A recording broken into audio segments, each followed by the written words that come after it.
পটুয়াখালী জেলার অন্যতম উন্নত থানা বাউফল। এই উপজেলার মানুষের দীর্ঘদিনের ভোগান্তির অন্যতম নাম হল বুগা বাউফল ফেরিঘাট।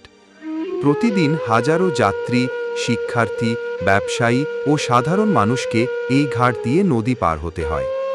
তবে নৌপথে নির্ভরশীল হওয়ায় প্রায়ই দুর্ভোগ পোহাতে হয় যাত্রীদের। ঝড় বৃষ্টি বা নদীতে স্রোত বেড়ে গেলে ফেরি চলাচল ব্যাহত হয়, ফলে ভেঙে পড়ে স্বাভাবিক যোগাযোগ ব্যবস্থা।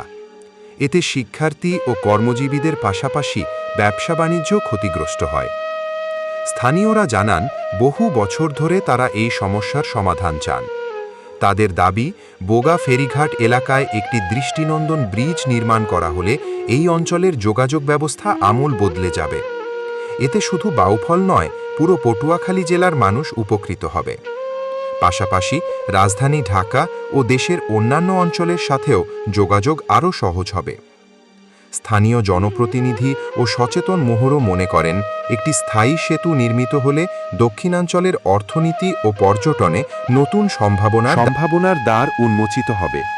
তাই বাউফলবাসীর দীর্ঘদিনের এই দাবি দ্রুত বাস্তবায়নের জন্য সরকারের সংশ্লিষ্ট দপ্তরের জরুরি পদক্ষেপ প্রত্যাশা করছেন এলাকাবাসী।